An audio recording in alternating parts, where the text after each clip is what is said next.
Study IQ IAS, अब तैयारी हुई अफोर्डेबल। सीरिया से 4000 सीरियन सोल्जर्स हथियारों से लैस आर्म्ड व्हीकल्स में बैठकर उन्होंने सीरिया बॉर्डर क्रॉस करके वो कहां पहुंच चुके? इराक। ये कहना है मेरे दोस्तों द टाइम्स ऑफ इजराइल का। किसका? द टाइम्स ऑफ इजराइल का। और रिपब्लिक आर्टिकल, रिपब्लिक न्यूज़पेपर में एक आर्टिकल छपा हुआ है कि जिसमें 4000 वो सीरियन सोल्जर्स जो किसको ओबे करते थे? बशर अल असद की रेजीम को, उन्होंने मेरे दोस्तों सीरिया छोड़ के वो इराक में घुस चुके हैं हथियारों से लैस। और अब इजराइल का दावा है कि इराक में ये जो ग्रुप अब घुसा है, ये अब इराक उनके लिए सबसे बड़ी थ्रेट बन चुका है।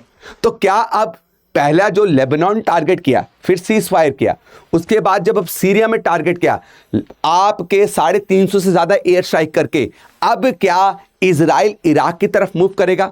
100% कर सकता है। क्यों? क्योंकि इराक में बैठी हुई अभी जो सरकार है, इराक का जो प्राइम मिनिस्टर है वो प्रो ईरानियन है। प्रो ईरानियन ये आपके खोमीनी ही हैं जिन्होंने अपना स्मार्ट मूव करके, ये ईरान ही है जिन्होंने बहुत स्मार्टली आपके इराक में अपने आइडियोलॉजी जैसी क्या कर दी, पार्टी बना दी, जिस पार्टी का नाम है इस्लामिक दावा पार्टी। और उसके ही लीडर आज क्या कर रहे हैं? आपके इराक को रूल कर रहे हैं। यानी कि इराक के थ्रू बहुत बड़े लेवल पे ईरान लगातार एड पहुंचाता रहा है। किसको? मेरे दोस्तों आपके बशर अल असद की रिजीम को। आज तक हमने यही सुना है कि 2011 से जो सीरिया में सिविल वॉर चल रही है, वहां पे बशर अल असद की सरकार को बचाने के लिए, उसकी रिजीम को बचाने के लिए रशिया और ईरान ने ओपनली सपोर्ट किया है। लेकिन आपको इस जगह पे एक बात हम सब ने इग्नोर की है, the support of Iraq. Iraq ने बहुत बड़े लेवल पे बशर अल असद की रेजिम को सपोर्ट दिया है। Let's see a picture of a prime minister of Iraq right now. इसका नाम है शिया अल सुडानी। अगर आप देखेंगे शिया अल सुडानी लास्ट ईयर 2023 में ये बशर अल असद से मिलने गए थे सीरिया में। ये सीरिया में 2011 के बाद पहली बार ऐसा हुआ था कि फर्स्ट टाइम किसी इराकी लीडर ने सीरिया में विजिट किया था। और बहुत सारे इकोनॉमिक सैंक्शंस जो हैं इन्होंने लिफ्ट किए।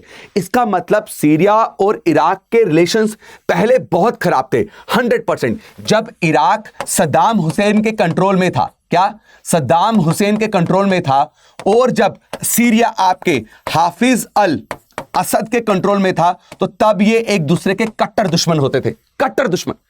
इन्होंने एक दूसरे के ऊपर हैवी इकोनॉमिक सैंक्शंस लगाए होते थे। क्योंकि जो इसकी एक्सपेंशनिस्ट पॉलिसी थी उसके खिलाफ ये अथॉरिटेरियन लीडर था।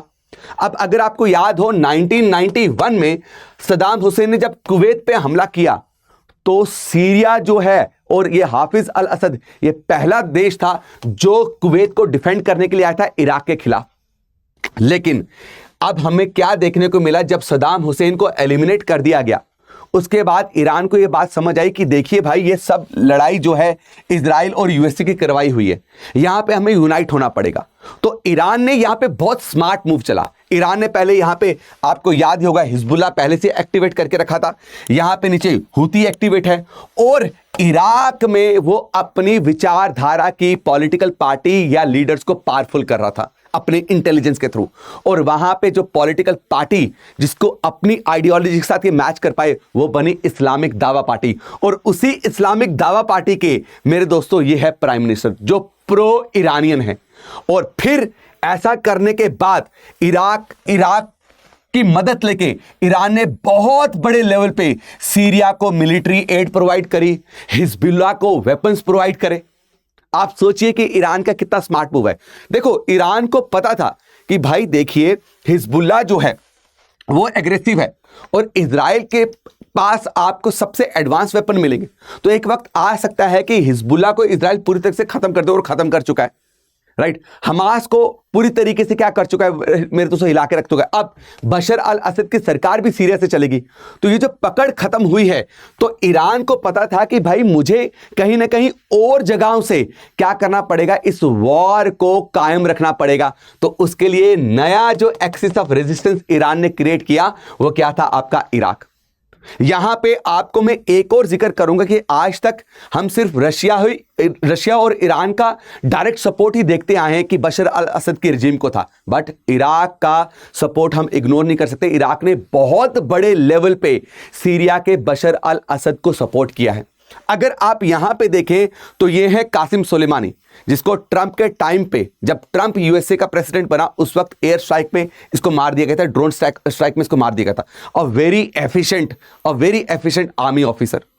इस बंदे ने क्या किया था सीरिया में बशर अल असद की रजीम को बचाने के लिए, और जो आपके शिया जो मस्जिद है, मॉस्क जिनमें अटैक हो रहे थे, उनको प्रोटेक्ट करने के लिए इसने एक ब्रिगेड बनाई। उस ब्रिगेड का नाम था अबू अल फदल अल अब्बास। क्या? अबू अल फदल अल अब्बास। इसमें मैक्सिमम आपके thousands Iranian army soldiers join किए। बट यहां पे एक और चीज थी, आप अगर इसका आर्टिकल पढ़ेंगे तो हजारों इराकी फाइटर्स ने भी इस ब्रिगेड को ज्वाइन किया था। हजारों इराकी फाइटर्स, यानी कि इराकी गवर्नमेंट ने डायरेक्टली तो कभी नहीं अनाउंस किया, लेकिन उसने कभी अपने फाइटर्स को रोका भी नहीं ईरान के साथ मिलकर सीरिया की रजीम को बचाने के लिए। तो अब ईरान का यह बहुत स्मार्ट मूव है, और इसी स्मार्ट मूव को इजराइल अपनी इंटेलिजेंस के साथ बहुत जल्दी पकड़ रहा है। और हो सकता है कि 4000 जो सोल्जर्स हैं, इजराइल इनको बहुत बड़ा खतरा माने। और अगर इजराइल इनको बहुत बड़ा खतरा मान रहा है, जो अपनी न्यूज में लगातार दिखा रहा है, तो इजराइल ये वॉर फ्रंट जो है अब सीधा कहां शिफ्ट कर सकता है? आपका सीरिया से इराक की तरफ। तो जरा समझिए इसको कि ये कितना स्मार्टली जो है आपका ईरान चल रहा है, वो नया एक्सिस ऑफ रेजिस्टेंस क्रिएट कर रहा है। कहां? एक मेरे दोस्तों आपका इराक में, और दूसरा कहां पे? हूती में, ताकि इजराइल के जो एक्सपेंशनिस्ट पॉलिसी है उसको मैं किसी भी तरीके से रिवाइव ना होने दूं। देयर इज क्वाइट पॉसिबिलिटी कि भाई ईरान जो है अपनी मिलिट्री को, अपने फाइटर्स को इराक में भेजे, इन लोगों के साथ मिलाए, एक बड़ा ग्रुप बनाए, हथियार प्रोवाइड करे, और वापस सीरिया में वो क्या करें? आपका हमला कर दे। और शायद यही कारण है कि इजराइल को इसकी भनक थी, इसलिए इजराइल ने इतने बड़े लेवल पे क्या किया? एयर स्ट्राइक करी, नेवी स्ट्राइक करी, जिससे मैक्सिमम उसके जो हथियार हैं, बशर अल असद के रजीम के जो मिलिट्री के हथियार हैं, उसको तबाह किया गया। आप अगर ये तस्वीर देखेंगे, इस तस्वीर में आप देख रहे हैं ये कौन है? सुडानी, जो इराक के प्राइम मिनिस्टर हैं। He became the first prime minister of Iraq after 2011 Syria civil war, जिसने विजिट किया था कहां पे? आपके सीरिया में। और अभी ये दोनों बहुत बड़े इकोनॉमिक पार्टनर भी हैं। सबसे ज्यादा इराक जो है अभी क्या कर रहा है? एक्सपोर्टर बना हुआ है। किसके लिए? सीरिया के लिए। तो आप समझिए कि जो इतने कट्टर दुश्मन थे, उनको ईरान ने दोस्त बनाया, और ईरान जो है अभी भी अपना बहुत बड़े लेवल पे रीजनल इन्फ्लुएंस जो है वो कायम रख पा रहा है। मैं उम्मीद करता हूं, देखो मैंने आपको पहले भी 2-3 वीडियोस बताई थी किस तरीके से ये जो सीज फायर है, ये सीज फायर के नाम पे आपको कुछ अलग देखने को मिलेगा। मैंने एक और चीज आपको बताई थी कि किस तरीके से सीरिया को एक नया अफगानिस्तान बना के छोड़ देगा बाइडेन, वो बन चुका है।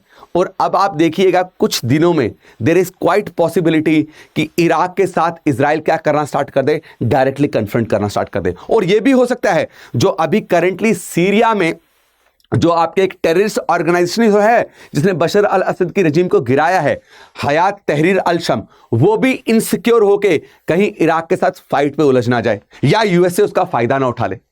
तो मैं उम्मीद करता हूं कि आपको ये वीडियो बेहतरीन तरीके से समझ आई है। मेरी वीडियो को प्यार करने के लिए आप सबका बहुत बहुत धन्यवाद। वीडियो को ज़्यादा शेयर कीजिएगा, लाइक कीजिएगा और कमेंट जरूर कीजिएगा। सबको एक बार धन्यवाद। Thank you. जय हिंद, जय भारत। स्टडी IQ IAS, अब तैयारी हुई अफोर्डेबल।